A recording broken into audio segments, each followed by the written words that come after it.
जटिल समस्या हो या भाग्य बाधा हो, व्यापार, नौकरी, शादी की समस्या, करियर की चिंता हो या वैवाहिक जीवन में हो सुख का अभाव, पाइए अपनी समस्त ज्योतिषीय तथा वास्तु समस्याओं का सरल, चमत्कारी, प्रभावशाली समाधान। एक जाना माना और विश्वसनीय नाम, आचार्य पंडित श्री वैभवनाथ शर्मा जी, काशी के 400 वर्ष पुराने प्रतिष्ठित और अंतरराष्ट्रीय ख्याति प्राप्त राज ज्योतिषी परिवार की 8वीं पीढ़ी के ज्योतिषी और वास्तु शास्त्री आचार्य पंडित श्री वैभवनाथ शर्मा जी के द्वारा व्यक्तिगत या फिर फोन पर अपॉइंटमेंट लेने के लिए कॉल करें 9818-300-146, 9990-724-131 या फिर ईमेल करें sharma.vaibhav@gmail.com पर। चाहिए। और यहां रुकेंगे एक छोटे से ब्रेक लिए। ब्रेक के बाद जानेंगे आज का महा उपाय।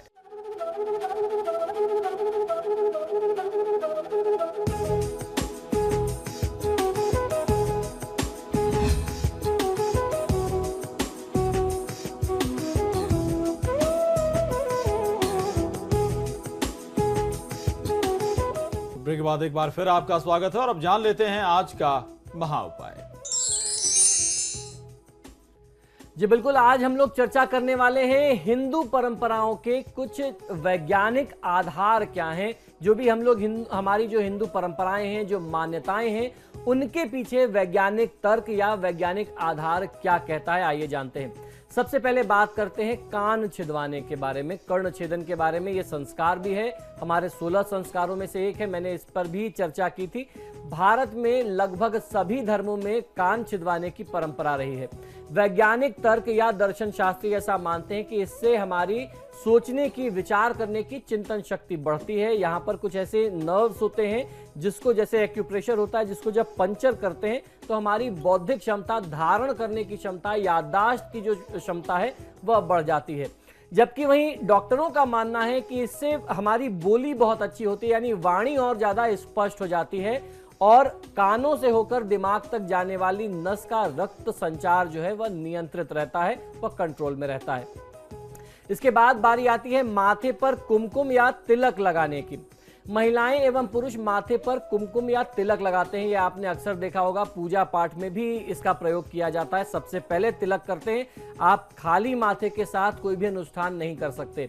वैज्ञानिक तर्क इसके पीछे क्या कहता है? आंखों के बीच में माथे तक, यानी आंखों का जो बीच का भाग है, यहां पर एक नस जाती है। यहां से आरंभ होकर के माथे तक, सिर तक एक नस जाती है, जिस पर कुमकुम या तिलक लगाने से उस जगह की ऊर्जा बनी रहती है। माथे पर तिलक लगाते समय जब अंगूठे या उंगली से प्रेशर पड़ता है, तब चेहरे की त्वचा को रक्त संचार शुरू हो जाता है। सप्लाई करने वाली मांसपेशियां जो हैं, रक्त का संचार करने वाली, वह सक्रिय हो जाती हैं।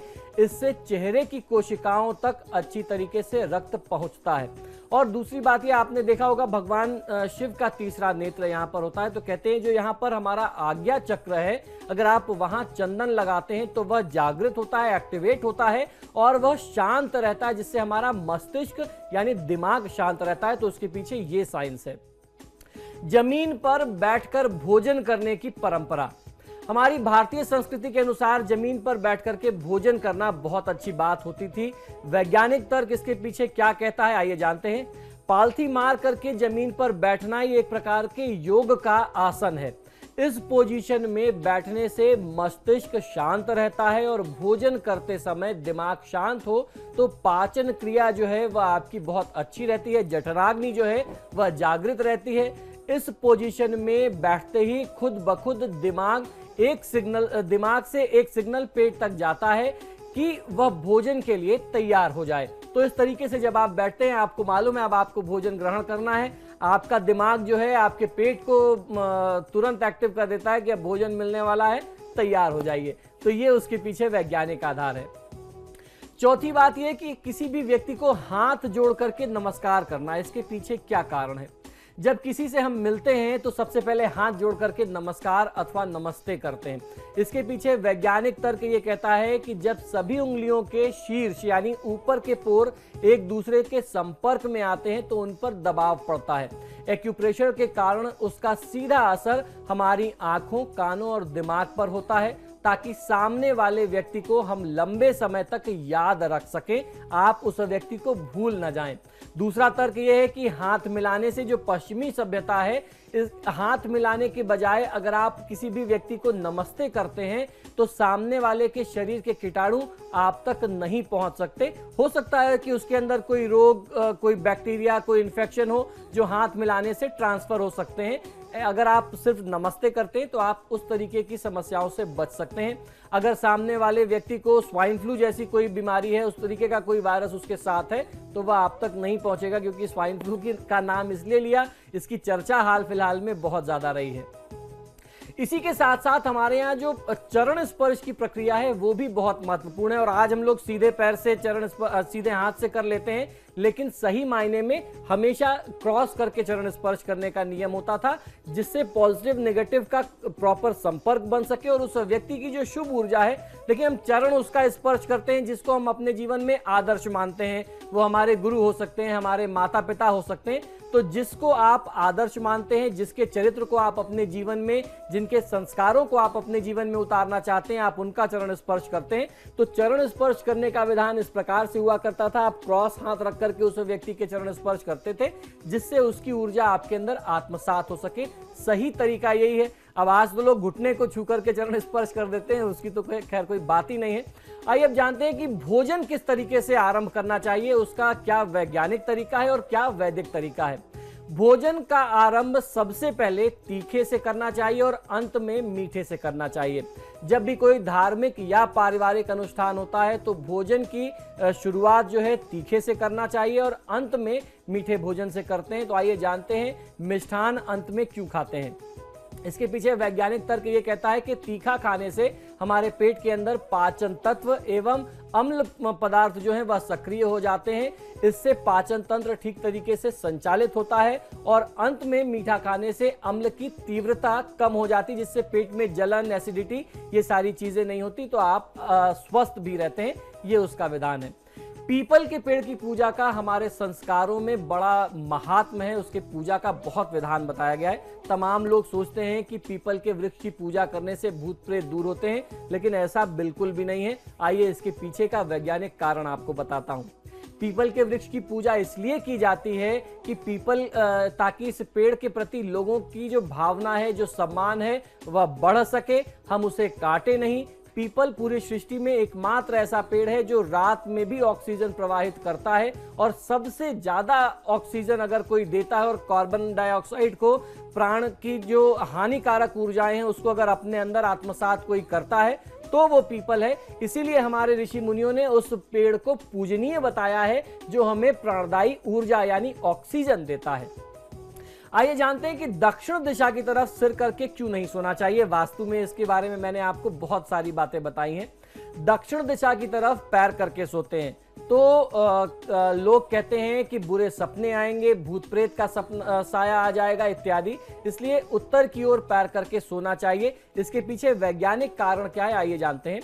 जब हम उत्तर दिशा की ओर अपना सिर करके सोते हैं तब हमारा शरीर पृथ्वी की चुंबकीय तरंगों से सीधे संपर्क में आ जाता है। शरीर में मौजूद आयरन यानी लोहा दिमाग की ओर संचारित होने लगता है। इससे अल्जाइमर, पार्किंसन या दिमाग संबंधी बीमारी होने का खतरा होता है। यही नहीं, रक्तचाप भी बढ़ सकता है। देखिए सीधी सी बात है कि पृथ्वी का अगर कहीं कोई पॉजिटिव कॉर्नर है तो वो नॉर्थ पोल यानी उत्तरी ध्रुव है, जहां से शुभ ऊर्जा आ रही है। और हमारे शरीर में अगर कोई पॉजिटिव पॉइंट है तो वो हमारा मस्तिष्क होता है। अगर आप पॉजिटिव मिलाएंगे तो नुकसान हो जाएगा, रिपल्शन होता है। अगर आप पॉजिटिव और नेगेटिव मिलाएंगे, जो साइंस कहता है, तब आपका वो सर्किट पूरा होता है, जिससे पूरी ऊर्जा सही तरीके से घूम सकती है। तो हमारे शरीर में ऊर्जा का संचार होता है ब्लड से यानी रक्त से। तो जब आप पॉजिटिव और नेगेटिव को मिलाएंगे, यानी दक्षिण की तरफ नेगेटिव है, अगर हम उस तरफ अपना सिर करेंगे तो पॉजिटिव और नेगेटिव की जो सर्किट है वो पूरी हो जाएगी और उसका लाभ हमें मिलेगा। हम स्वस्थ रहेंगे और कई प्रकार की गंभीर बीमारियों से भी बचे रहेंगे।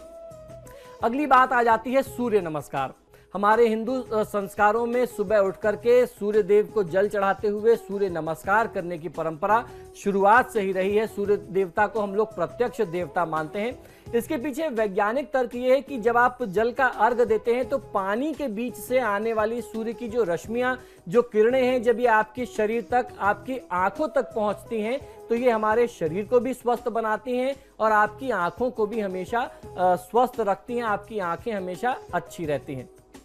इसके बाद बारी आ जाती है सिर पर शिखा रखने की। आपने देखा होगा कि आचार्य जी लोग सिर पर शिखा रखते हैं।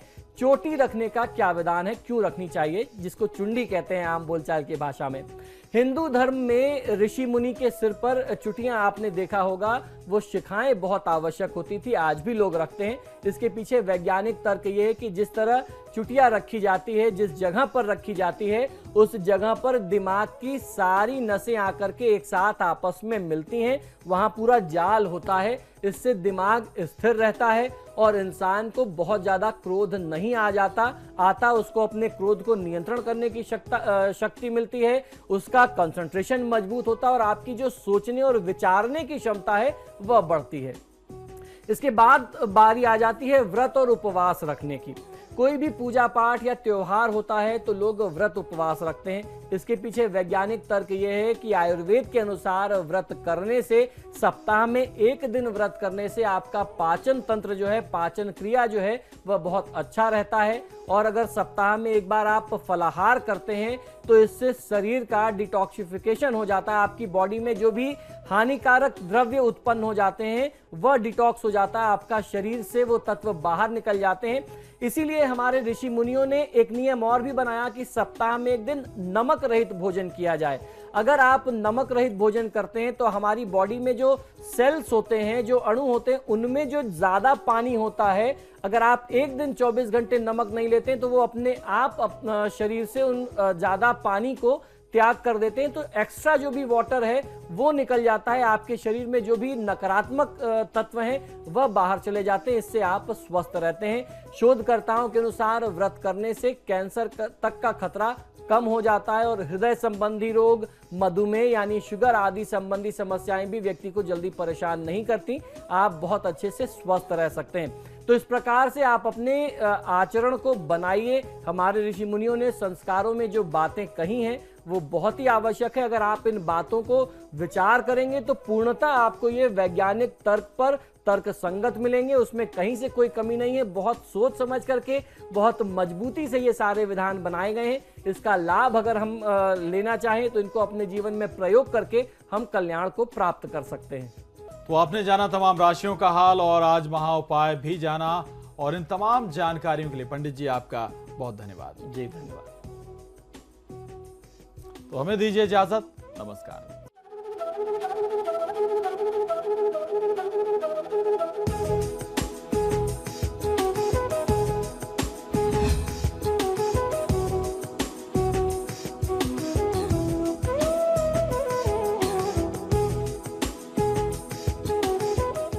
जटिल समस्या हो या भाग्य बाधा हो, व्यापार, नौकरी, शादी की समस्या, करियर की चिंता हो या वैवाहिक जीवन में हो सुख का अभाव, पाइए अपनी समस्त ज्योतिषीय तथा वास्तु समस्याओं का सरल, चमत्कारी, प्रभावशाली समाधान। एक जाना माना और विश्वसनीय नाम, आचार्य पंडित श्री वैभवनाथ शर्मा जी। काशी के 400 वर्ष पुराने, प्रतिष्ठित और अंतरराष्ट्रीय ख्याति प्राप्त राज ज्योतिषी परिवार की 8वीं पीढ़ी के ज्योतिषी और वास्तु शास्त्री आचार्य पंडित श्री वैभवनाथ शर्मा जी के द्वारा व्यक्तिगत या फिर फोन पर अपॉइंटमेंट लेने के लिए कॉल करें 9818 300 146, 9990 724 131 या फिर ईमेल करें sharma.vaibhav@gmail.com पर।